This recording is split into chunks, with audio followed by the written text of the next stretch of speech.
आज हम बात करेंगे उत्तर वैदिक काल के विषय में और पिछले वाले क्लास का भी थोड़ा सा रिवीजन कर लेते हैं। ठीक है ना। देखिए, अगर आपको उत्तर वैदिक काल समझना है तो पहले वैदिक काल को समझना पड़ेगा कि वैदिक काल क्या है। तो वैदिक काल 1500 से लेकर के महाजनपद काल तक ना बड़े लंबे समय तक एक कालखंड है, जिसे अंधयुग के नाम से भी जाना जाता है। भारतीय इतिहास में अंधयुग के नाम से जाना जाता है वैदिक काल को, क्योंकि इस काल के बारे में केवल हमें जानकारी वेदों से प्राप्त होती है। और वैदिक काल को दो भागों में बांटते हैं, अर्ली वैदिक यानी ऋग वैदिक काल, जिसको पूर्व वैदिक भी कहते हो, जिसकी क्लास मैंने पिछले वाले क्लास में बता दिया है, और दूसरा है उत्तर वैदिक काल। ठीक है, तो आज हम उत्तर वैदिक काल, जिसको लेटर वैदिक कहते हैं, उसको बताते हैं। देखिए, इसके साहित्यिक स्रोत क्या क्या हैं। देखिए, इसमें ऋग्वैदिक मंत्रों को गाने योग्य बनाया गया है। किसको? सामवेद। ऋग्वेद के बाद आता है सामवेद, उसके बाद यजुर्वेद, अथर्ववेद। देखिए, सामवेद, यजुर्वेद, अथर्ववेद को उत्तर वैदिक काल में रखते हैं, लेकिन अगर वेद त्रयी कहते हैं तो ऋग्वेद, साम और यजुर्वेद को कहते हैं, क्योंकि वो अपौरुषेय माने गए, क्योंकि उनके रचनाकार कोई एक ऋषि का नाम नहीं, उसमें कई लोगों ऋषियों का नाम है, तो उसे अपौरुषेय माना जाता है, ईश्वरीय माना जाता है। लेकिन अथर्ववेद के रचयिता हैं अथर्वा और अंगिरस ऋषि, इसलिए उसको वेद त्रयी से बाहर कर दिया गया। ब्राह्मण ग्रंथ, आरण्यक, उपनिषद, सूत्र साहित्य इसी काल में लिखे गए थे। तो आज हम बात करेंगे उत्तर वैदिक काल के बारे में। तो देखिए, सामवेद क्या है। इसमें जो ऋग्वैदिक मंत्र थे उन्हें गाने योग्य बनाया गया। आगे पूरा डिटेल में बात करेंगे सामवेद पर, तो आपको और अच्छा लगेगा, आपको परेशान होने की जरूरत नहीं। यजुर्वेद, इसमें यज्ञों के विधियों का वर्णन मिलता है, यह एक कर्मकांडीय ग्रंथ है। अथर्ववेद की बात करें तो यह आर्य संस्कृति के साथ साथ अनार्य संस्कृति से भी संबंधित है। इसमें वशीकरण, टोने टोटके, जादू, औषधि, ज्योतिष इत्यादि का वर्णन मिलता है। लेकिन एक बात और जान लीजिएगा, इसे वेद त्रयी में शामिल नहीं किया गया है। ब्राह्मण ग्रंथों में देखा जाए, इसमें यज्ञों के अनुष्ठानिक महत्व का उल्लेख प्राप्त होता है। ठीक है,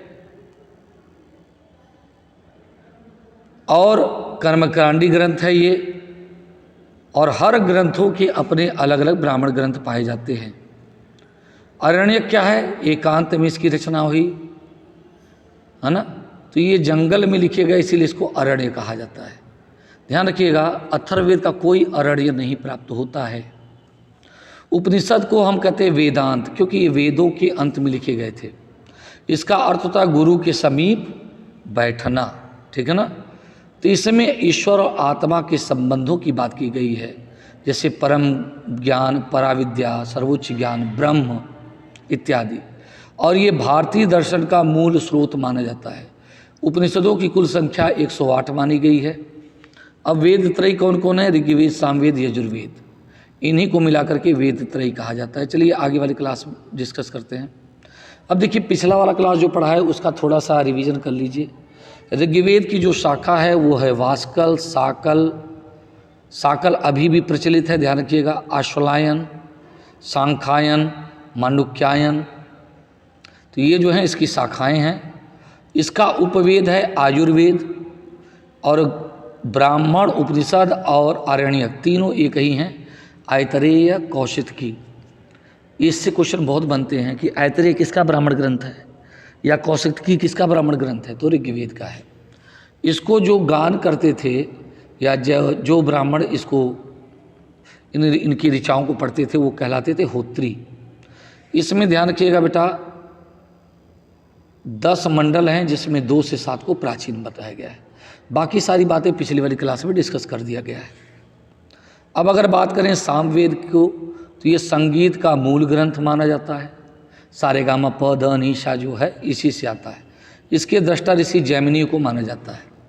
इसके कुल मंत्रों की संख्या 1869 है, जिसमें से 1474 मंत्र जो हैं बेटा, ठीक है, ऋग्वेद से लिए गए हैं। यानी 75 के आसपास कुछ मंत्र इतने हैं जो अलग से जोड़े गए हैं, इसीलिए इसको ऋग्वेद के बाद माना जाता है। ठीक है। इसमें क्या है, कौथुम इसकी शाखाएं हैं, राणायमनी है जो महाराष्ट्र में प्रचलित है, जैमिनी है कर्नाटक में। देखो कौथुम जो है गुजरात में विशेष रूप से प्रचलित है। इसका उपवेद जो है गंधर्व वेद है। गंधर्व क्या है, संगीत से जुड़ा है ना। अच्छा, इसके ब्राह्मण ग्रंथ कौन कौन से हैं? 25, जिसको तांड ब्राह्मण, महाब्राह्मण या प्रौण ब्राह्मण भी कहते हैं। उसके अलावा खडवीस, वंश ब्राह्मण, जैमिनी ब्राह्मण जिसको तलवकार कहते हैं। तो ये प्रमुख ब्राह्मण ग्रंथ हैं।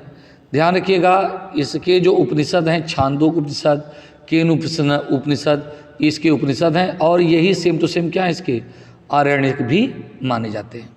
इसके जो पुरोहित हैं उनको उद्गाता कहते हैं। ध्यान रखिएगा, आमतौर पे जो ब्राह्मण ग्रंथ हैं कमोवेश वही क्या हैं, या जो उपनिषद हैं वही उनके आरण्यक ग्रंथ हैं। अब यजुर्वेद की बात करें तो यजुर्वेद 2 भागों में है, कृष्ण यजुर्वेद और शुक्ल यजुर्वेद। तो कृष्ण यजुर्वेद को अर्धांश गद्यांश भी कहते हैं, है ना। आधा गद्य क्या है, थोड़ा सा भाग उसका क्या है, गद्य में है, बाकी बातें पद्य में है। तो गद्य और पद्य में कौन है, कृष्ण यजुर्वेद है। इसको तैत्तरीय संहिता भी कहते हैं।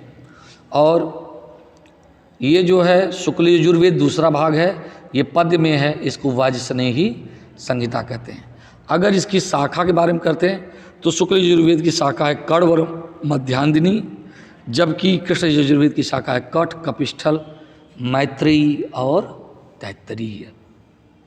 ध्यान रखिएगा, इसका जो उपवेद है वो धनुर्वेद है। इसके आचार्य विश्वामित्र को माना जाता है। और वहीं बात करें ब्राह्मण ग्रंथों की तो तैत्तरीय और शतपथ। कृष्ण यजुर्वेद का तैत्तरीय है, शुक्ल यजुर्वेद का शतपथ ब्राह्मण है। उपनिषदों की बात करें तो तैत्तरीय, मैत्रायणी, कठ, ये कठ उपनिषद जो ना, इसी में यम नचिकेता का संवाद मिलता है। ध्यान रखिएगा आप लोग। और बृहदारण्यक उपनिषद और इधर ईश उपनिषद, ये आपका शुक्ल यजुर्वेद का है। ठीक है ना। तो ये आप लोगों को जानना चाहिए। और यही कमोवेश इसका क्या है, आरण्यक माना जाता है। और इसके पुरोहित माने जाते हैं अध्वर्यु। अथर्ववेद की बात करें तो 20 अध्याय हैं, 731 सूक्त हैं, 6000 मंत्र हैं, और जिसमें से 1200 मंत्र ऋग्वेद से लिए गए हैं। चूँकि इसके रचनाकार मिलते हैं इसीलिए इसको वेद त्रयी में सम्मिलित नहीं करते हैं। इसकी शाखा है शौनक और पिप्पलाद। इसका एक ही ब्राह्मण ग्रंथ है गोपत। इसके उपनिषद है प्रश्न, मुंडकोपनिषद जिसमें सत्यमेव जयते जो आज का है वहीं से लिया गया है, मांडुक्य उपनिषद। आरण्यक, ध्यान रखिएगा, इसका कोई आरण्यक ग्रंथ नहीं है। इसका पुरोहित ब्रह्मा को माना गया है और इसका उपवेद जो है शिल्पवेद माना जाता है। ठीक है। देखिए, उत्तर वैदिक काल के बारे में बात करें तो ये 1000 से लेकर के 600 ईसा पूर्व यानी महाजनपद काल तक का जो समय है उसे उत्तर वैदिक काल के नाम से भी जानते हैं। इसमें सामवेद, यजुर्वेद, अथर्ववेद, ब्राह्मण ग्रंथ, आरण्यक और उपनिषदों की रचना हुई। चित्र दूसरा मृदभांड संस्कृति इसकी प्रमुख विशेषता है, यानी जो PGW कल्चर है ये इसकी विशेषता मानी जाती है बच्चों। और यहाँ के निवासी जो हैं भूरे रंग के कटोरे थालियों का प्रयोग करते थे, लोहे का प्रयोग करते थे। ठीक है ना। 1000 में गांधार से लोहे के उपकरण प्राप्त हुए हैं, कब्र के साथ लोहे के उपकरण प्राप्त हुए हैं। ठीक है ना। गंगा यमुना के दुआब में 700 स्थल ऐसे मिले हैं जिनमें प्रमुख कौन है, अतरंजी खेड़ा, जखेड़ा, हस्तिनापुर, राजस्थान का नोह। ये जो प्रमुख स्थल हैं जहाँ से हमको क्या मिलता है, इसके साक्ष्य मिलते हैं। ध्यान रखिएगा, PGW कल्चर यानी चित्र धूसर मृदभांड संस्कृति का संबंध किससे है, आपका उत्तर वैदिक काल से माना जाता है। अभी तक उत्खनन में अतरंजी खेड़ा और जखेड़ा से हमें लौह उपकरणों का साक्ष्य मिला है। और उत्तर वैदिक कालीन ग्रंथों में इसके लिए लौह अयस या कृष्ण अयस का उल्लेख मिलता है। अतरंजी खेड़ा में कृषि के उपकरण और जखेड़ा से आपको बताए थे लोहे का फाल प्राप्त हुआ है। पिछली वाली क्लास में जहाँ पर हम पढ़ाए हैं लौह संस्कृति, वहाँ उस वीडियो को जरूर देख लीजिएगा। और धातुमल की प्राप्ति अतरंजी खेड़ा से प्राप्त होता है, ठीक है ना। अगर बात करें उत्तर वैदिक काल के बारे में कि उस काल की राजनीति क्या थी, तो वो भी जान लीजिएगा बेटा।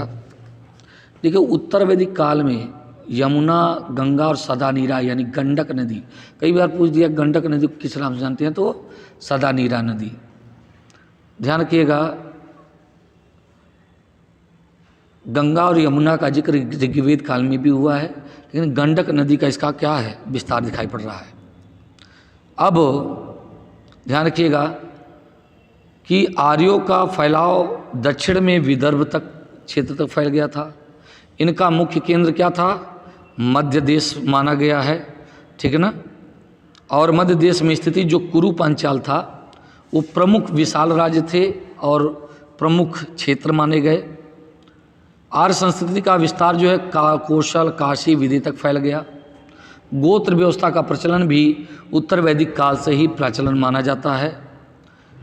ध्यान रखिएगा एक चीज़ और, मगध और अंग का प्रदेश इससे बाहर माना जाता था और मगध के लोगों को ब्रात्य कहा गया, नीच कहा गया। ध्यान रखिएगा इस बात को, तो पूछ देता है कि ब्रात्य किसे कहा जाता है, तो मगध में रहने वाले लोगों को। वहाँ के लोग प्राकृत भाषा बोलते थे। उत्तर वैदिक काल में जो पुरु और भरत कबीला था वो मिलकर के कुरु हो गया। आपको पता होगा कि दाशराग का युद्ध जब हुआ था तो पुरु और भरतों के बीच में हुआ था, लेकिन बाद में पुरु और भरतों में मित्रता हो जाती है विश्वामित्र के द्वारा, तो वो दोनों मिलकर के कुरु बने, जिनकी राजधानी हस्तिनापुर हुई। और वहाँ के लोग भारतीय कहलाए या भरत के वंशज होने की वजह से, ठीक है ना। आज भी आप जाओगे तो वहाँ जम्बू द्वीप है, हस्तिनापुर, वहाँ के क्षेत्र को भारत क्षेत्र भी कहा गया है, जिसका उल्लेख आपको भरतवंश के रूप में हाथी गुम्फा अभिलेख में प्राप्त होता है। तुर्वस और कृवि कबीला मिलकर के पांचाल कहलाया। तुर्वस और कृवि दोनों मिलकर के क्या बन गए, पांचाल। आराम में कुरुओं की राजधानी आसंदीवत थी, बाद में यह क्या हो गई, कुरुक्षेत्र या में फैल गई, ठीक है ना। तो आपको तो पता है हस्तिनापुर और बाद में इंद्रप्रस्थ, ये सब। तो बलिहव, पृथ्वी राजा परीक्षित, जनमेजय इत्यादि इसके प्रमुख राजा थे। परीक्षित का उल्लेख हमको अथर्ववेद में सर्वप्रथम मिलता है, ध्यान रखिएगा।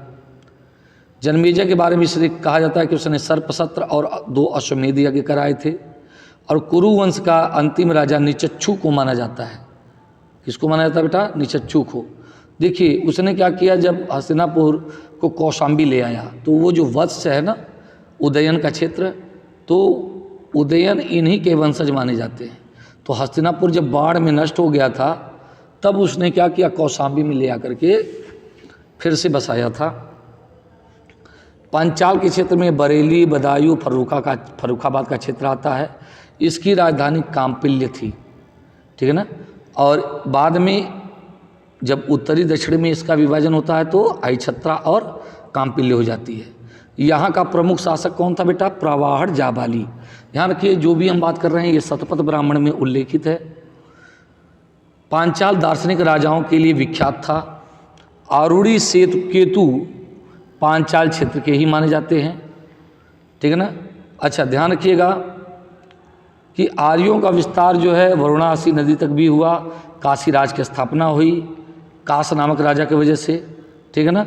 शतपथ ब्राह्मण में यह उल्लेख मिलता है कि विदेह माधव ने अपने गुरु रावगढ़ की सहायता से अग्नि के द्वारा इस क्षेत्र का सफाया किया था, ठीक है ना। शतपथ ब्राह्मण में ये सब जिक्र मिलता है, ध्यान रखिएगा। पूछ देता है किस ब्राह्मण ग्रंथ में उल्लेख मिलता है, तो शतपथ ब्राह्मण। अजात शत्रु एक दार्शनिक राजा माना जाता है जो कि काशी का था, ठीक है ना। ये एक बार क्वेश्चन भी पूछा था असिस्टेंट प्रोफेसर में, ठीक है ना। और सिंधु नदी के दोनों तट पर गांधार जनपद स्थित था।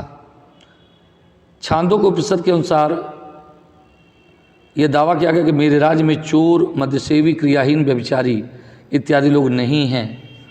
मध्य देश में पंजाब सियालकोट का स्थित था। मत्स्य राज के अंतर्गत राजस्थान, जयपुर, अलवर और भरतपुर आते थे, ठीक है ना। तो गंगा यमुना दोआब का जो क्षेत्र उसको कहते हैं ब्रह्मर्षि देश, ध्यान रखिएगा।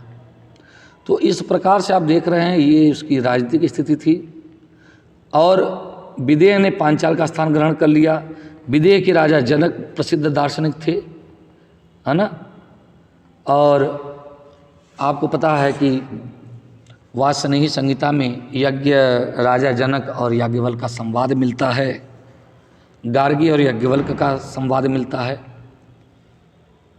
लेकिन मगध और अंग जो प्रदेश हैं वो आर्य क्षेत्र से बाहर माने गए हैं। अगर कबीलों की बात करें तो धीरे धीरे एक कबीले जो छोटे छोटे थे वो धीरे धीरे बड़े होकर के बड़े जनपदों में विभक्त हो गए। जैसे हमने बताया कि पुरु और भरत मिलकर के कुरु, तुर्वस्कृवि मिलकर के पांचाल कहलाए, ठीक है ना। कुरु और पांचालों का जो क्षेत्र है वो दिल्ली के आसपास और नोएडा का जो क्षेत्र है वहाँ तक फैला हुआ था। तो जो दिल्ली वाला मेरठ वाला इलाका है वो कुरु लोग थे, और मेरठ के निचला वाला जो इलाका है वो पांचाल क्षेत्र के अंतर्गत आता है। तो उत्तर वैदिक काल में कुरु, पांचाल, काशी, विदेह इत्यादि प्रमुख राज थे। विदेह यानी आप पता है ना आप लोगों का, मिथिला के विदेह ना, मिथिला क्षेत्र। उत्तर वैदिक काल तक इसका विस्तार गंडक नदी तक हो गया। घोड़ा इनका प्रिय पशु था और गंडक नदी तक इनकी साम्राज्य सीमा देखी गई।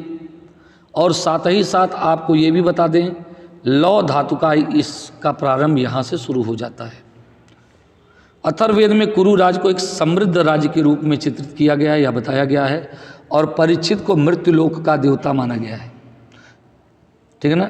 अब देखिए यहाँ पर अथर्ववेद का छांदोग्योपनिषद, ये तो गलत लिखा है, ठीक है ना। छांदोग्योपनिषद में कहा गया है कि यहाँ पर कभी कुरु जनपद में ओले नहीं पड़े, टिड्डियों का उपद्रव के कारण यहाँ पर क्या हुआ, अकाल पड़ा था। कुरुकुल का इतिहास महाभारत युद्ध के नाम से विख्यात माना जाता है। अब राजतंत्र शासन तंत्र का आधार बन गया। जो पद था वो क्या है, वंशानुगत हो गया। देखिए ऐतरेय ब्राह्मण में राज्याभिषेक और राज्य की उत्पत्ति का सिद्धांत मिलता है। अब राजाओं ने बड़ी बड़ी उपाधियां धारण कर ली, राजाधिराज, सम्राट, एकराट इत्यादि। ऐतरेय ब्राह्मण में प्रात्य के शासक को सम्राट की उपाधि, यानी प्राची के शासक यानी पूर्व के शासक सम्राट की उपाधि धारण करते थे। जरा देखिएगा नीचे, देखिए पूर्व को, ये देखिए आपका उत्तर वैदिक शब्द क्या है, प्राची है, और यहाँ का राजा क्या है, सम्राट कहलाता था। पश्चिम को प्रतीची कहा गया है, यहाँ का राजा स्वराष्ट्र कहा गया। उत्तर के राजा को, उत्तर को कहा गया उदीची, और यहाँ के राजा को विराट कहा गया है। मध्य देश के राजा को राजा और दक्षिण के राजा को भोज कहा जाता था। इसको देख लीजिएगा, इसको रट लीजिएगा, तब ज़्यादा अच्छा रहेगा। अब देखिए धर्म की बात करें तो जहाँ पूर्व वैदिक काल में इंद्र प्रमुख देवता था, उत्तर वैदिक काल में उसका स्थान प्रजापति ने ले लिया।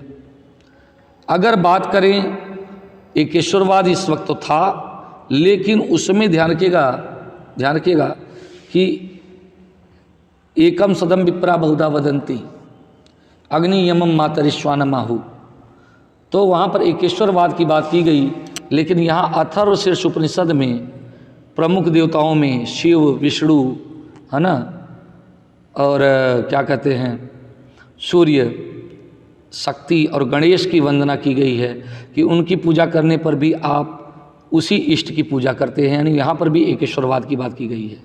ध्यान रखिएगा, यहाँ पर ऋत की अवधारणा है तो उत्तर वैदिक काल में ब्रह्म की अवधारणा मिलती है। ध्यान रखिएगा, उत्तर वैदिक काल का प्रमुख देवता कौन था, प्रजापति या ब्रह्मा माना जाता है। अन्य प्रमुख देव जो हैं यहाँ पर वरुण हैं, जिनको ऋतस्य गोपा कहा गया, ऋत का नियामक कहा गया, सूर्य हैं, जबकि उत्तर वैदिक काल में विष्णु और शिव प्रमुख देवता के रूप में दिखाई देते हैं। वर्ण व्यवस्था की बात करें तो सरल और लचीली थी, जबकि यहाँ पर आते आते व्यवस्था कठोर हो जाती है। यज्ञों की बात करें तो सरल था, अब यहाँ पे जटिल और खर्चीली हो जाती है।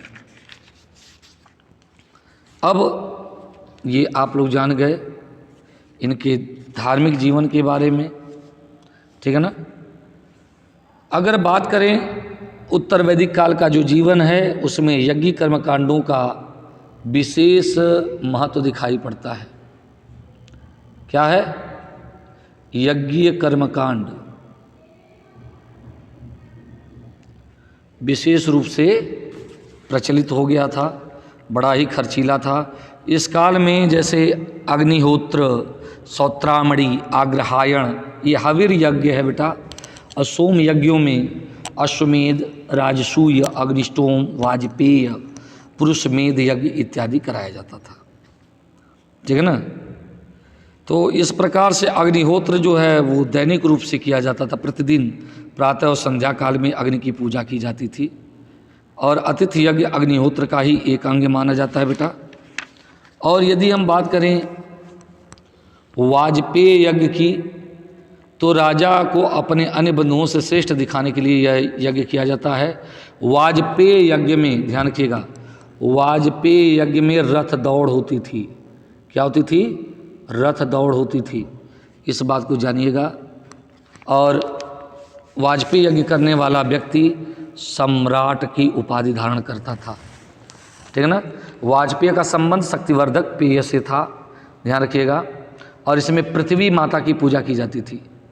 अगर सोम यज्ञ की बात करें तो यह ऋग्वैदिक आर्यों का महत्वपूर्ण यज्ञ था, ठीक है ना। और इसमें सोम की आहुति दी जाती थी। 1 दिन से लेकर के 1000 वर्ष तक ये चलता था। शूलगौ यज्ञ ये जो है, इसमें नंदी की बलि दी जाती थी। यह यज्ञ अश्वत्थामा ने सबसे पहले किया था।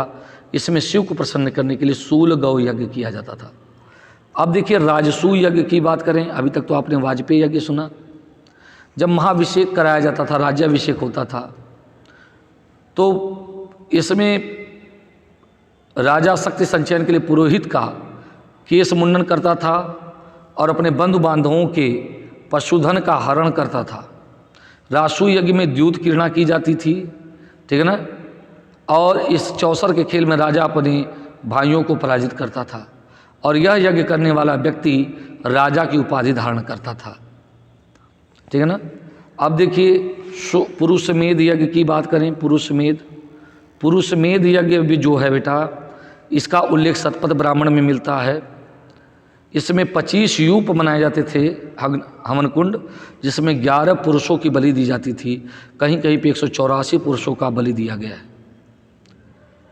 ठीक है ना। ध्यान रखिएगा, शतपथ ब्राह्मण के अनुसार यज्ञ के अंत में इनको छोड़ दिया जाता था और कहा जाता था कि हे पुरुष मारो मत, यदि मारोगे तो मनुष्य ही मनुष्य को खाएगा। तो उसमें नर हत्या करने वाले लोग नरक में जाते हैं, ऐसा उल्लेख मिलता है। तो ऐसा लगता है कि पहले प्रतीकात्मक था, बाद में भयानक हो गया हो। तो पुरुषमेध यज्ञ है जिसमें पुरुषों की बलि देने की बात की जा रही है, ठीक है ना। अश्वमेध यज्ञ की बात करें तो परिप्लव आख्यान में इसका उल्लेख मिलता है। इसमें क्या होता था, यज्ञ के दौरान घोड़े को छोड़ा जाता था और जो घोड़ा पकड़ लेता था उसे युद्ध करना पड़ता था। शतपथ ब्राह्मण में अश्वमेध यज्ञ में गाथा गान गाया जाता था, गाथाएं गाई जाती थी। अग्निष्टोम यज्ञ जो है वो 5 दिनों तक चलता था। इसमें 11 पशुओं की बलि दी जाती थी। गोमेध यज्ञ जो है वो पृथ्वी को उर्वरा बनाने के लिए। तो इस प्रकार से आप लोग ये जान लीजिएगा। सीता यज्ञ क्या है, जब खेत को जोतने जाते थे तो हल को जोतने के समय में जो यज्ञ किया जाता था उसको क्या कहते थे, ये सीता यज्ञ। अब देखिए कुछ और यज्ञ हैं, जैसे ब्रह्म यज्ञ। इसमें गुरुओं के लिए यज्ञ किया जाता था। इसको पंच महायज्ञ कहा गया। तैत्तरीय आरण्यक में पंच महायज्ञों का उल्लेख मिलता है, ध्यान रखिएगा। तो उसमें ब्रह्म यज्ञ, पितृयज्ञ, देव यज्ञ, भूत यज्ञ और मनुष्य या नृ यज्ञ या अतिथि यज्ञ माना जाता है। तो ब्रह्म यज्ञ क्या है, गुरुओं के लिए। पितृयज्ञ जो है मरे हुए पितरों के लिए यज्ञ किया जाता है। देव यज्ञ देवताओं को प्रसन्न करने के लिए, जिसको अग्निहोत्र यज्ञ भी कहते हैं। भूत यज्ञ क्या है, प्राणियों के निमित्त। और नृ यज्ञ यानी अतिथि यज्ञ, यानी अतिथि जब भोजन ग्रहण करता था तो ठीक है ना, तो जब कोई अतिथि किसी घर भोजन करता था तो उसके पापों का भी भक्षण करता था, तो उससे क्या कहते थे, अतिथि यज्ञ कहते थे, ठीक है ना। तो राजेंद्र लाल मित्र की पुस्तक है इंडो आर्यंस, उसमें इसके बारे में विस्तार से बताया गया है। अब देखिए ऋण की बात करें तो ऋण कितने हैं, देव है, ऋषि ऋण है, ठीक है ना, पितृ ऋण है। इसको आगे भी हम चर्चा करेंगे। तो देवताओं की कृपा से मानव योनि मिलती है, इसलिए देव ऋण उनके लिए चुकाना। ऋषि ऋण जो गुरु से ज्ञान मिलता है उस ज्ञान को अक्षुण्ण बनाए रखना, पीढ़ी दर पीढ़ी स्थानांतरित करना है, वो ऋषि ऋण कहलाता है। और पितृ ऋण क्या है? धर्मानुसार विवाह करके पुत्र या संत संतति पैदा करके ये पितृ ऋण से मुक्ति मिलती है। तो ये आप लोगों को पता चल गया होगा। और आपको पता ही है कि ऋग्वेद के आचार्य को होत्री, सामवेद के आचार्य को उद्गाता, यजुर्वेद के अधर्यु, और मैंने बताया था किसका, अथर्ववेद का ब्रह्मा कहा जाता है, ठीक है ना। तो इस काल में प्रजापति, विष्णु और रुद्र महत्वपूर्ण देवताओं के रूप में जाने गए, ठीक है ना बेटा। अच्छा, अब हम बात करेंगे, ये तो क्लियर हो गया, उद्योग धंधों की बात करें, आर्थिक जीवन के बारे में बात करें बच्चों। तो देखिए, अगर हम बात करें आर्थिक जीवन की, तो कृषि के अलावा विभिन्न प्रकार के शिल्पों का उदय हुआ। विभिन्न व्यवसायों का विवरण पुरुषमेध सूक्त में मिलता है। धातु शोधक, रथकार, बढ़ई, चर्मकार, स्वर्णकार, कुम्हार, व्यापारी इत्यादि प्रमुख, ठीक है ना। तो अब ये वर्ण व्यवस्था थोड़ा थोड़ा क्या है, अब जाति व्यवस्था में परिणत हो रही है। तो जैसे वस्त्र निर्माण, शस्त्र निर्माण, बुनाई करने वाले जिसको तंतुवाय कहते हैं, नाई जिसको वाप्ता कहते हैं, रज्जुकार रस्सी बनाने वाले, लोहे का काम करने वाले को कर्मकार, सारथी को सूत कहा जाता था, ठीक है ना। ब्राह्मण ग्रंथों में श्रेष्ठी का उल्लेख मिलता है। श्रेष्ठी क्या होता था? प्रधान व्यापारी होता था। लेन का माध्यम अभी भी गाय और निष्क को माना गया। निष्क क्या? स्वर्ण आभूषण है। शतमान जो है चांदी की मुद्रा थी। शतपथ ब्राह्मण में दक्षिणा के रूप में इसका वर्णन प्राप्त होता है, ध्यान रखिएगा। अथर्ववेद में चांदी का उल्लेख मिलता है। शतपथ ब्राह्मण में महाजनी प्रथा का प्रथम बार उल्लेख हुआ और सूदखोर के लिए कुसदिन शब्द का उल्लेख मिलता है। और तैत्तरीय संहिता में कुसिद शब्द का उल्लेख मिलता है। और हमने पिछले वाली क्लास में वेकनाट शब्द बताया था सूदखोर के लिए, ठीक है ना। अच्छा, अब देखिए वस्तु विनिमय, मूलभूत इकाई कृष्णल थी जिसको रत्ती कहते हैं। रत्तिका और गुंजा तौल की इकाई थी। निष्क, शतपान, शतमान, पाद, कृष्णल ये मापन की अलग अलग इकाइयाँ थीं। और सामुद्रिक व्यापार का भी साक्ष्य मिलता है, ध्यान रखिएगा। ध्यान रखिएगा इस बात को कि अब धीरे धीरे नगरों के बारे में जानकारी मिलना शुरू हो जाती है।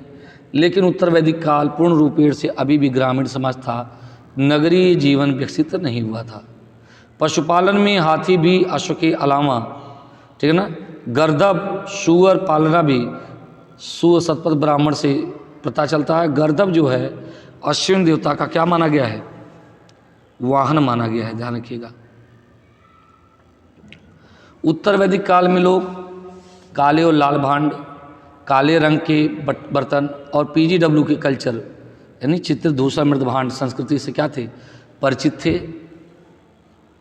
चित्र धूसर मृद भांड इस युग की प्रमुख विशेषता मानी गई है। इसमें तांबा और लोहा ये दो धातुओं का क्या है यहाँ पर विशेष रूप से प्रचलन दिखाई दे रहा है। पशुपालन के साथ कृषि भी मुख्य पेशा है। शतपथ ब्राह्मण में यह उल्लेख मिलता, पृथ्वीवीर ने क्या किया था? हल चलाया था। तो देखिए, हल को शीर कहते हैं, प्रवीर कहते हैं। शतपथ ब्राह्मण में देखोगे जुताई बुवाई के बारे में पूरा उल्लेख मिलता है। अथर्ववेद में पहली बार नहर का उल्लेख मिलता है। किसमें? अथर्ववेद में, ध्यान रखिएगा। अथर्ववेद में ये भी कहा गया है कि पृथुवैन्य ने, यानी शतपथ ब्राह्मण में नहीं, अथर्ववेद, पृथुवैन्य ने क्या है? अथर्ववेद ने क्या किया था? कृषि के देवता इनको माना गया है, ने मनु को हल चलाना सिखाया था। गन्ना के लिए इच्छु शब्द का प्रयोग मिलता है, ध्यान रखिएगा। तैत्तरीय उपनिषद में कहा गया है अन्न ही ब्रह्म है, अन्न ही ब्रह्म है, ध्यान रखिएगा। ये शतपथ ब्राह्मण में नहीं, ये अथर्ववेद में है, पृथ्वीवैन्य की बात, ठीक है ना। इसलिए अत्यधिक उपजाओ, ये कौन कहता है? अन्न ही ब्रह्म है, तैत्तरीय उपनिषद, ध्यान रखिएगा। चावल को व्रीहि कहा गया, अन्य संहिताओं में इसको तंदुल कहा गया है, ठीक है ना। इसका साक्ष्य हस्तिनापुर अतरंजी खेड़ा से भी मिलता है। ध्यान रखिएगा, गेहूं के लिए गोधून शब्द का प्रयोग प्राप्त होता है। पशुपालन की बात करें तो एक है बेटा कठ उपनिषद। कठ उपनिषद में 24 बैलों के द्वारा खेती किए जाने का साक्ष्य मिलता है। 24 बैलों के द्वारा, लिख लीजिएगा। छांदोग्य उपनिषद में टिड्डियों के कारण कुरु जनपद में अकाल पड़ने का वर्णन प्राप्त होता है, ठीक है ना। वासरही संहिता में कुंभकार के अलावा 18 प्रकार के कारीगरों का उल्लेख प्राप्त होता है, ठीक है। ध्यान रखिएगा, अथर्ववेद में यह वर्णन मिलता है कि रात्रि और दिन दो बहनें हैं और वर्ष रूपी वस्त्र को बुनती हैं, ठीक है ना। तो ये सारी बातें जो कभी कभी पूछा है उसको जान लीजिएगा। तैत्तिरीय संहिता में ऋण के लिए कुसिद शब्द का और शतपथ ब्राह्मण में कुसदिन शब्द का उल्लेख मिलता है। वात्स्नेही संहिता में, ध्यान रखिएगा, वात्स्नेही संहिता में 100 डंडों वाले जहाज का वर्णन प्राप्त होता है, जहाज का उल्लेख प्राप्त होता है। तो इस प्रकार से, और ध्यान रखिएगा तैत्तिरीय संहिता में नगर शब्द का उल्लेख मिलता है, ठीक है ना। तैत्तिरीय संहिता में नगर शब्द का उल्लेख मिलता है। अब अगर हम समाज की बात करें तो समाज में देखोगे बेटा 4 वर्ण हैं, ब्राह्मण क्षत्रिय वैश्य शूद्र। तो ब्राह्मण तो यज्ञ करना, यज्ञ कराना, दान लेना, वेदों का अध्ययन कराना। क्षत्रिय युद्ध में नेतृत्व करना, सुरक्षा करना, यज्ञ कराना, दान देना। वैश्य का क्या है, इसको अनश्य बलकृता कहा गया है, यानी एकमात्र कर देने वाला। देखिए शूद्र इस काल में अस्पृश्य तो नहीं थे, लेकिन इनको उपनयन और शिक्षा से वंचित कर दिया गया। ध्यान रखिएगा इस बात को। ये 4 वर्ण हैं। अब अगर हम बात करें आश्रम व्यवस्था की तो ब्रह्मचर्य आश्रम, गृहस्थ क्या है, ब्रह्मचर्य आश्रम, गृहस्थ आश्रम, वानप्रस्थ। तो 25 वर्ष तक ब्रह्मचर्य, 50 वर्ष तक गृहस्थ, 75 वर्ष तक क्या है, वानप्रस्थ आश्रम। पहले देखो 3 ही आश्रम थे जिसका उल्लेख जो है छांदोग्य उपनिषद में पहली बार हुआ है, छांदोग्य उपनिषद में। लेकिन बाद में संन्यास आश्रम जो है बाद में और जुड़ गया, और 4 आश्रमों का जिक्र किसमें मिलता है, जाबालोपनिषद में प्राप्त होता है। ध्यान रखिएगा इस बात को। तो जाबालोपनिषद बार बार पूछता है, तो इसको आप लोग देख लेंगे।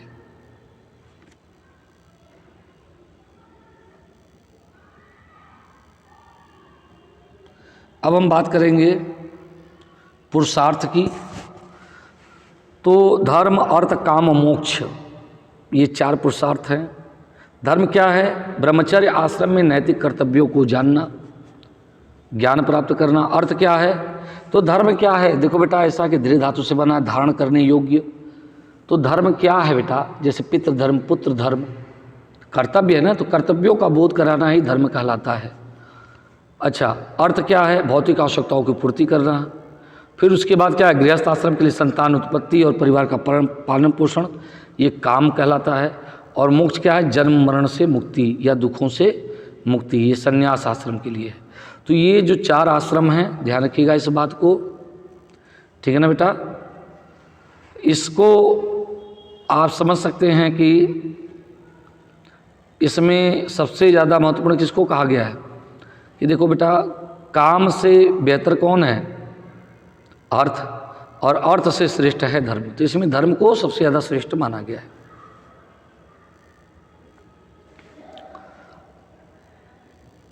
अब देखो 16 संस्कार की बात करें इस काल के। देखो गौतम ने तो 40 संस्कार बताए हैं, लेकिन बाद में 16 संस्कार को मान्यता दी गई है। देखिए इसमें से 3 जो होते हैं गर्भाधान, मतलब जो है गर्भाधान, पुंसवन, सीमांतोन्नयन। तो जन्म के लिए बच्चे के निमित्त जो संस्कार किया जाता है तो गर्भाधान संस्कार है। पुंसवन क्या है, पुत्र प्राप्ति के लिए किया जाता था। सीमांतोन्नयन क्या है, जन्म से पहले किया जाता था। गर्भ की रक्षा के लिए विष्णु भगवान से प्रार्थना की जाती थी। तो ये क्या है, अंतर्गर्भ संस्कार है। अब बहिर्गर्भ संस्कार जो हैं ये हैं आपके। तो जात कर्म जो है, गर्भ की नाल काटी जाती थी, पिता शहद और गुड़ चटाता था। फिर नामकरण, ठीक है ना, नामकरण किया जाता था। आमतौर पे 3 महीने के बाद रख दिया जाता था नामकरण।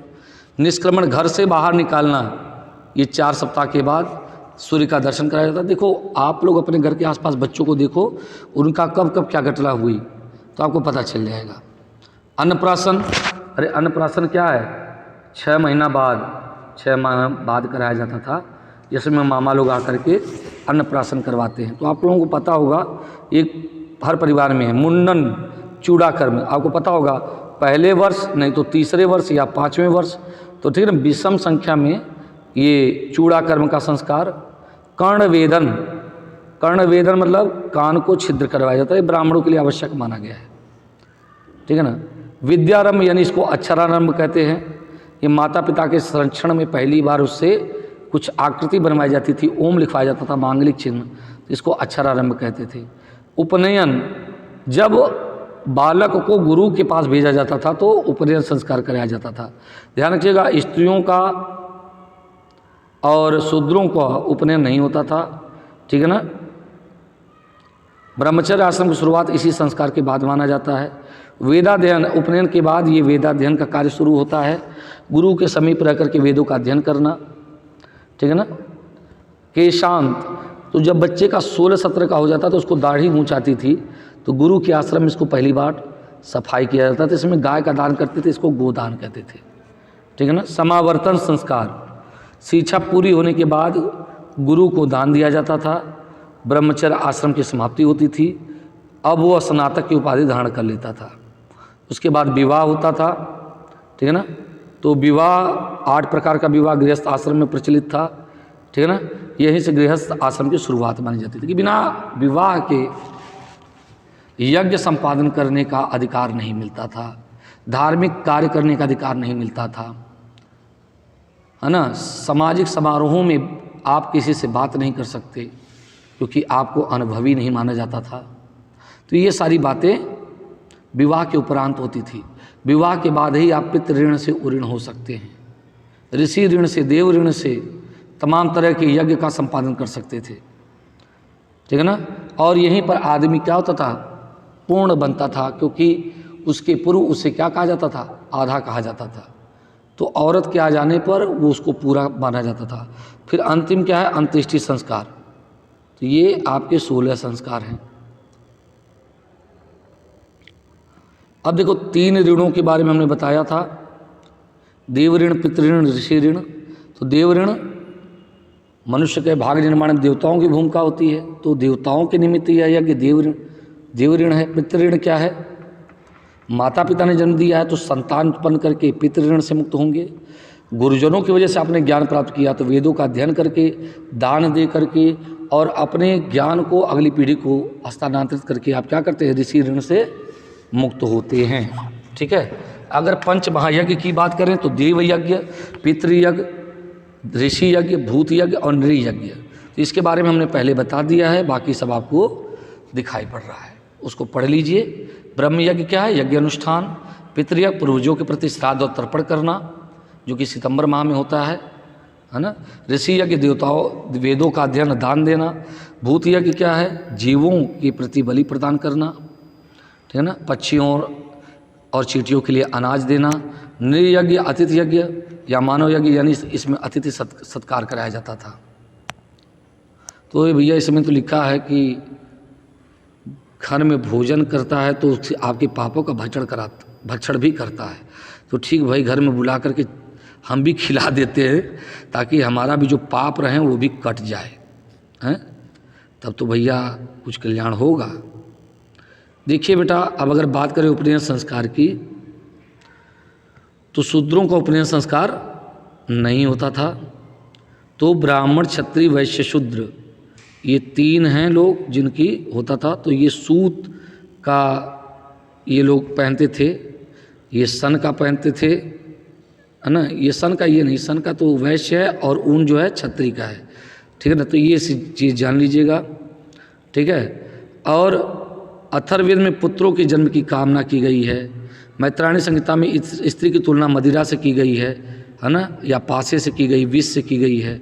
याज्ञवल्क गार्गी संवाद में याज्ञवल्क एक वाद विवाद में गार्गी को डांट कर चुप करा देते हैं। और ऐतरेय ब्राह्मण में पुत्रियों को दुख का कारण माना गया है, ध्यान रखिएगा। तो ये वाली चीज़ें जानिएगा। क्षत्रिय का ऊन, वैश्य का सन है, ब्राह्मण का सूत है। तो ये ब्राह्मण का वसंत ऋतु में उपनयन, क्षत्रिय का ग्रीष्म ऋतु में, वैश्य का शीत ऋतु में उपनयन संस्कार कराया जाता था। और ये भी ध्यान रखिएगा ब्राह्मण जो है 9 वर्ष की अवस्था में, 11 वर्ष की अवस्था में क्षत्रिय, वैश्य जो है 12 या 13 वर्ष की अवस्था में। ठीक है ना। अब विवाह देख लीजिए। विवाह अगर देखें तो ब्रह्म विवाह, दैव विवाह, प्रजापति विवाह, ये 4 विवाह जो हैं, और आर्ष विवाह, ये जो हैं प्रशस्त विवाह कहते हैं, जिसमें पिता की रजामंदी होती है। इसको क्या कहते हैं? प्रशस्त विवाह। तो इसमें क्या है? ब्रह्म विवाह, पिता अपनी पुत्री के लिए योग्य वर जो वेदों का ज्ञाता है उसको तलाश करके उसके साथ विवाह कर देता था। ठीक है ना। दैव विवाह जो है यह ब्राह्मणों में प्रचलित था। कन्या का पिता यज्ञ आयोजन करता था। जो युवक रीतिपूर्वक इस यज्ञ का संपादन करता था उसी के साथ उसका पितृ उस अपनी पुत्री का विवाह कर देता था। प्रजापति आज के विवाह के समान है। इसमें कन्यादान किया जाता है, विधिवत वर को बुला करके धार्मिक कर्तव्यों का निर्वहन करवाया जाता है। आर्ष विवाह क्या है? कन्या का पिता युवक से एक जोड़ी गाय बाल की मांग करता है। जब उसको लगता है कि हाँ ये मेरी पुत्री का भरण पोषण कर सकता है, इसके अंदर सामर्थ्य है, तब वो अपनी लड़की का विवाह उस युवक से कर देता था। तो सामर्थ्य देखने के लिए आर्ष विवाह। तो ये 4 क्या हैं? प्रशंसनीय विवाह हैं। अब ये क्या हैं? 4 अप्रशंसनीय है, अप्रशस्त विवाह, इनको निंदनीय कहा गया है। तो गंधर्व में क्या है? जब वर और कन्या बिना अपने माता पिता के सहमति के आपस में प्रेम में रह करके आसक्त होकर विवाह कर ले तो गंधर्व विवाह। असुर विवाह क्या होता है? जिसमें लड़की की खरीदारी की जाती थी, यानी इसमें गरीब लोग क्या करते थे? कन्या को बेच देते थे। तो इस तरह का विवाह असुर विवाह कहलाता था। राक्षस विवाह जब बलपूर्वक कन्या का हरण करके किया जाता था तो उसे क्या कहा जाते थे? राक्षस विवाह।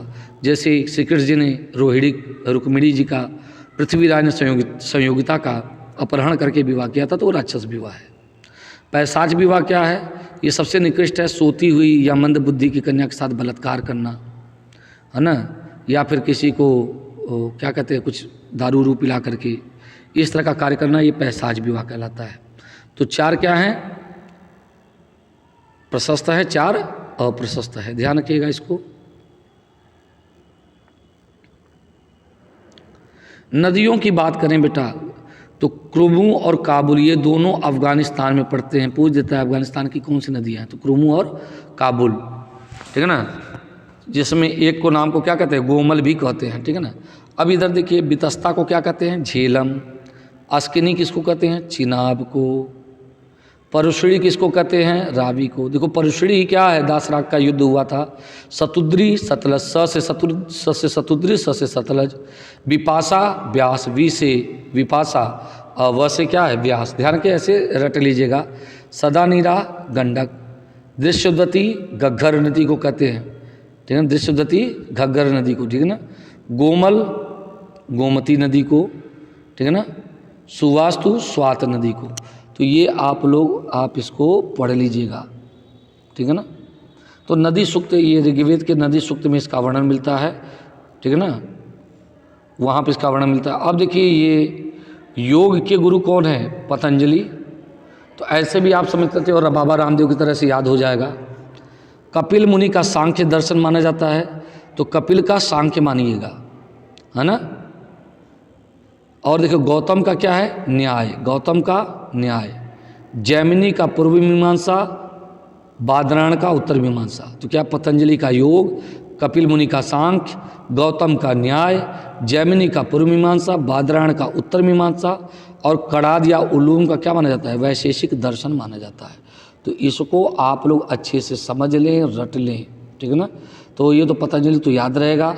कपि क्या है? बंदर समझते हो ना।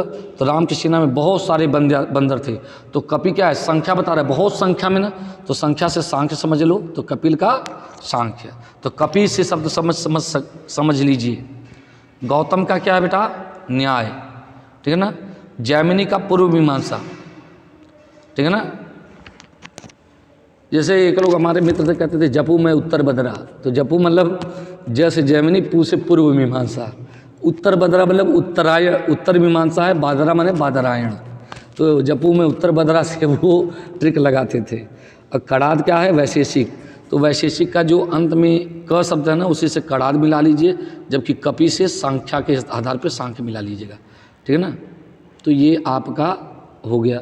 अब देखिए कुछ बातें ऐसी हैं जहाँ से क्वेश्चन बनते हैं, उसको भी जानना आपको बेहद ज़रूरी है। देखिए बेटा क्या है कि शतपथ ब्राह्मण ये शुक्ल यजुर्वेद का ग्रंथ है, ठीक है ना, वासनेही संहिता का। इससे सबसे ये बहुत बड़ा है तो इसको बृहत काय भी कहते हैं। इसके उपदेष्टा ऋषि याज्ञवल्क्य को माना जाता है। इसमें 100 अध्याय था इसलिए इसको शतपथ कहते हैं। इसी का अंतिम भाग क्या है, बृहदारण्यक उपनिषद है, जिसमें ब्रह्म विद्या का वर्णन मिलता है। अग्निहोत्र, अग्रयाण, पिंड, पितृयज्ञ, वाजपेय यज्ञ का विवेचन, रासु यज्ञ, अश्वमेध यज्ञ, सुल्भ सूत्र की तरह ये सभी शतपथ ब्राह्मण में इसमें उल्लेख मिलता है। इसी में इंद्र और वृत्तासुर का युद्ध, योषित कामी गंधर्व, सुपर्णी कद्रु का, च्यवन भार्गव का, सरियात मानव का, स्वार्भ्यो मनु और असुर का, सूर्य का, वैन्य का, असुर का, नमुची, इंद्र और पुरवरा उर्वशी का उल्लेख मिलता है। केसिन राजन्य का, मनु और श्रद्धा का और जल प्लावन का आख्यान ये सभी क्या है मिलता है। ध्यान रखिएगा इसमें गांधार, कैकेय, साल्व जनपदों की चर्चा की गई है। इस समय पूर्वी भाग में कुरु, पांचाल, कौशल, विदेह, सृजन जनपदों का उल्लेख मिलता है। और शतपथ ब्राह्मण में ही पता चलता कि सदा नीरा नदी तक, गंडक नदी तक क्या था, इसका उल्लेख मिलता है, आर्यों का प्रसार मिलता है। शतपथ ब्राह्मण में यज्ञों के जीवन का सबसे महत्वपूर्ण कृत्य बताया गया है। और शतपथ ब्राह्मण में ही कहा गया है क्या बेटा, ध्यान रखिएगा, क्षत्रियों को ब्राह्मण से श्रेष्ठ बताया गया, ध्यान रखिएगा इस बात को। अश्वमेध यज्ञ के बीच में प्राचीन सम्राटों का उल्लेख है, जिसमें जनक, दुष्यंत, जन्मेजय, है ना, प्रवाह, जाबाली, जनक, इसके अलावा ये अजात शत्रु इत्यादि का उल्लेख मिलता है, जिसके हमने पहले ही वर्णन कर दिया है। अगर ऐतरेय ब्राह्मण की बात करोगे तो इसमें 8 खंड हैं बेटा। इसको महिदास ऐतरेय के द्वारा इसकी रचना की गई थी। सायणाचार्य ने इसका परभाष्य लिखा। देखिए इस ग्रंथ से पता चलता कि पूर्व में विदेह जाति का राज्य था, पश्चिम में नीच और अपाच्य राज्य थे, उत्तर में कुरु और उत्तर में मद्र का और दक्षिण में भोज्य राज्य था। ऐतरेय ब्राह्मण में राज्याभिषेक का नियम बताया गया है और पुरोहित का विशेष महत्व निरूपित किया गया है। ध्यान रखिएगा इसमें 2 ब्राह्मण ग्रंथ है, ऐतरेय और दूसरा है सांख्यायन यानी कौशिकी ब्राह्मण। अग्निष्टोम यज्ञ का पहली बार उल्लेख ऐतरेय ब्राह्मण में मिलता है ना। ध्यान रखिएगा इसके अलावा राष्ट्रीय वर्णन, सुनह सेब का आख्यान, ऐन्द्र महाभिषेक का वर्णन, है ना, मूर्धाभिषिक्त सम्राटों का विशेष वर्णन और गाथाएं, ये सारी चीज़ें क्या हैं, किसमें आती हैं, आपका ऐतरेय ब्राह्मण में आती हैं। तो ये आप लोगों को जानना चाहिए। अच्छा एक चीज़ और जानिएगा, जो छांदोग उपनिषद है ना, तो छांदोग उपनिषद जो है, देखिए मुंडक उपनिषद क्या है इसको भी बता दे रहा हूँ पहले। मुंडक उपनिषद में परा अपरा विद्या के बारे में बात की गई है, सत्यमेव जयते की बात की गई है। यज्ञ को एक टूटी हुई नौका के समान माना गया है, ध्यान रखिएगा। और इसमें यह भी कहा गया कि जैसे मकड़ी जाल बनाती है फिर खा जाती है, उसी प्रकार से, ठीक है ना, उसी प्रकार से देखो ये मांडुक्य उपनिषद की बात कर रहा हूँ, ठीक है ना, मुंडक उपनिषद की बात कर रहा हूँ। उसी प्रकार से परमात्मा सृष्टि करता है और बाद में सारी सृष्टि उसी में विलीन हो जाती है। मांडुक्य उपनिषद में ओंकार शब्द की व्याख्या मिलती है, किसमें, मांडुक्य में, ध्यान रखिएगा। और प्रश्नोपनिषद में ऋषि पिप्पलाद 6 ऋषियों के वार्तालाप का वर्णन प्राप्त होता है। इसमें प्राणोपनिषद भी कहते हैं, ध्यान रखिएगा इस बात को। अब अगर हम बात करें, देखिए शतपथ ब्राह्मण को बात करें तो जो अभी खत्म हुआ था, तो शतपथ ब्राह्मण में यज्ञ को प्रजापति और प्रजापति को ब्रह्म कहा गया है, ध्यान रखिएगा इस बात को। इसी में पुरवरा, पुरुरुवा और उर्वशी आख्यान, पुनर्जन्म का आख्यान, विदेह माधव की कथा, याज्ञवल्क्य मैत्रेयी संवाद, पुरुषमेध का वर्णन, उपनयन संस्कार, राम कथा, जल प्लावन की कथा, मत्स्यावतार की कथा इत्यादि का वर्णन, दुष्यंत और भरत की कथा वर्णित इसमें प्राप्त होती है, ठीक है ना। ध्यान रखिएगा शतपथ में ही वर्णित है कि मछली ही मछली को निगलती है, मत्स्य को क्या करता है, निगलता है। शतपथ ब्राह्मण में स्त्री को अर्धांगिनी कहा गया, ध्यान रखिएगा इस बात को, ठीक है ना। और राजा को, ब्राह्मण को 4 दिशाएं दान करनी चाहिए, देना चाहिए, ठीक है ना। और इसमें ब्राह्मण सबका मित्र और अहिंसक बताया गया है, ठीक है ना। तो ये सारी चीज़ें, बातें आप लोगों को पता होना चाहिए।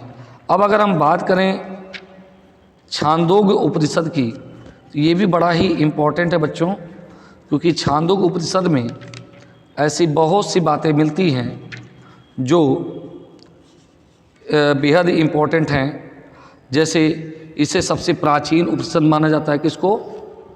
छांदोग उपनिषद को। छांदोग की बात करेंगे अब हम लोग, जिसके बारे में चर्चा नहीं हुई। ये सबसे प्राचीन उपनिषद है, ध्यान रखिएगा, ठीक है। इसको तंडिनाम उपनिषद भी कहते हैं। इसी में सर्व खलविदम ब्रह्म और अद्वैतवाद की बात की गई है, ठीक है ना।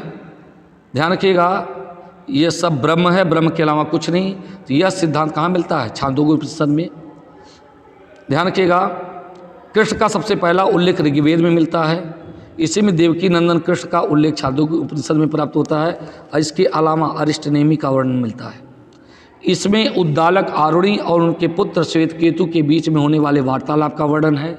विवाह गीतों का उल्लेख करने वाला यह सबसे प्राचीनतम उपनिषद माना जाता है। सबसे पहले अहिंसा का उल्लेख छांदोग्य उपनिषद में मिलता है। और इसी छांदोग्य उपनिषद से ये कहा जाता है कि जो सिद्धांत है अष्टांगिक मार्ग का बुद्ध का, यहीं से लिया गया है। ध्यान रखिएगा। ओम का महत्व, सूर्य को सभी वेदों का मधु कहा गया है। ध्यान रखिएगा।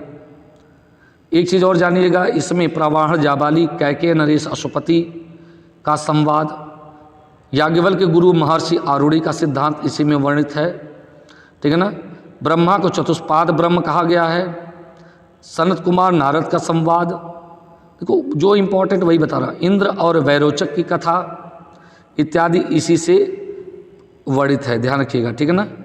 तो ये सारी चीज़ें छांदोग्य उपनिषद से प्राप्त होती है। और इसी में आपको हमने अब बताया है कि 3 प्रकार के जो आश्रम है इसमें मिलता है ना, ब्रह्मचर्य, गृहस्थ और वानप्रस्थ। बाद में जाप वाले उपनिषद में चारों आ जाते हैं। केन उपनिषद की बात करें तो इंद्र युमा का संवाद और उमा हेमवती का संवाद प्राप्त होता है, ठीक है ना। तो इसमें ये चीज़ें आपको पता होनी चाहिए। अगर बात करें देखा जाए तो यजुर्वेद में यह भी मिलता है, वेदों में, कि राष्ट्र प्रेम की भावना, विश्व प्रेम की भावना इत्यादि का वर्णन मिलता है। तो ये सारी चीज़ें आप लोग जान लीजिए। ध्यान रखिएगा। तैत्तरीय ब्राह्मण की बात करूं तो इसमें अगस्त प्रहलाद की कथा मिलेगी। इसमें तैत्तरीय ब्राह्मण में अगस्त प्रहलाद की कथा, सीता सावित्री का प्रेमाख्यान, स्त्री को भी यज्ञोपवीत धारण करने का अधिकार दिया गया है, ठीक है ना। इसी में यज्ञोपवीत और उसका महत्व बताया गया। ध्यान रखिएगा। तो ये सारी चीज़ें इसमें प्राप्त होता है। तैत्तरीय ब्राह्मण में सामवेद को समस्त वेदों में सर्वश्रेष्ठ माना गया है। भरद्वाज आख्यान में इंद्र ने भरद्वाज ऋषि को जो ज्ञान दिया है, अनंत वैवेरा, इस सब का वर्णन क्या है, इसमें तैत्तरीय में प्राप्त होता है। तो ये सारी चीज़ें आपको उत्तर वैदिक काल में प्राप्त होती हैं।